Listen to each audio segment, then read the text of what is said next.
नमस्कार दोस्तों। आज हम लोगों ने एक मोस्ट इम्पोर्टेंट जीके क्वेश्चन की एक सीरीज शुरू कर रखी है, जिसमें हमारे 50 क्वेश्चन हो गए हैं 2 भागों में। आज हम उसका पार्ट 3 करेंगे। पहला क्वेश्चन है, इसमें देखो भाई, विख्यात तट मंदिर को किसने बनवाया था?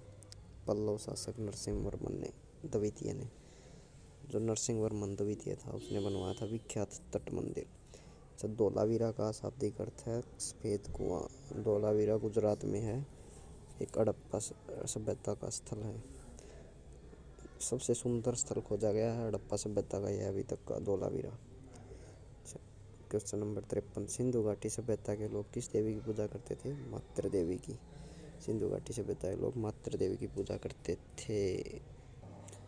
पार्श्वनाथ के 4 महावर्तों में 5वां महावर्त ब्रह्मचर्य किसने जोड़ा था? महावीर स्वामी ने। इसमें थे जो 4 महावर्त थे, वे थे सत्य, अहिंसा, गैर चोरी, गैर अधिकार। ये 4 महावर्त तो दिए थे। 23वें तीर्थंकर पार्श्वनाथ ने, और 5वां महावर्त जो ब्रह्मचर्य था वो दिया था महावीर स्वामी ने। चौथी बौद्ध संगीति कहाँ हुई थी, कब हुई थी?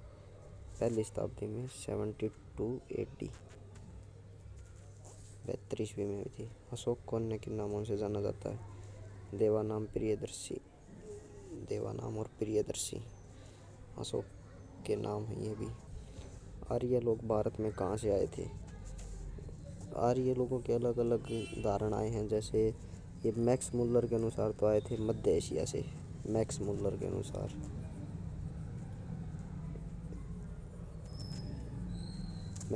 अनुसार मध्य एशिया से आए थे। और बाल गंगाधर तिलक ने कहा था कि ये नॉर्थ पोल से आए हैं।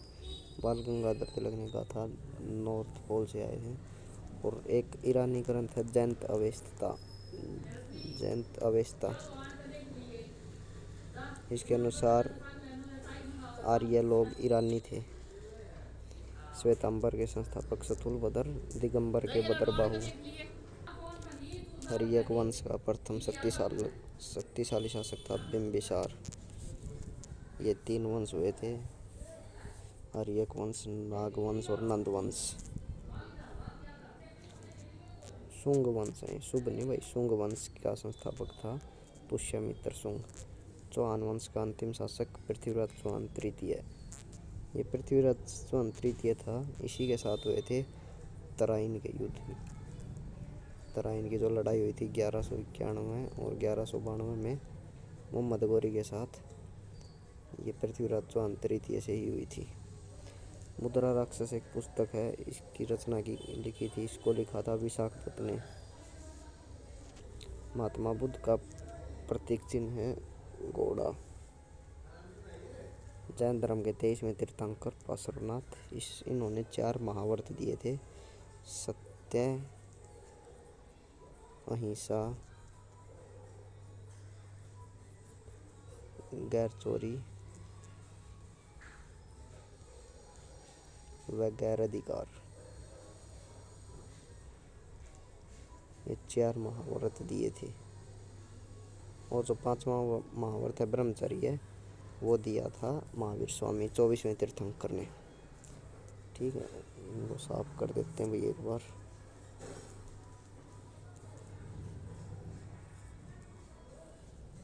चलो भाई अब आगे करते हैं। चंद्रगुप्त मौर्य ने मौर्य वंश की नींव किसको पराजित करके रखी? गणानंद को पराजित कर। गणानंद नंद वंश का अंतिम राजा था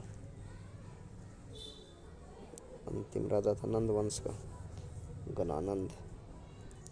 लोथल किस नदी के तट पर स्थित है? लोथल गुजरात में भोगवा नदी के तट पर स्थित है। एकमात्र हड़प्पा सभ्यता का बंदरगाह था ये लोथल।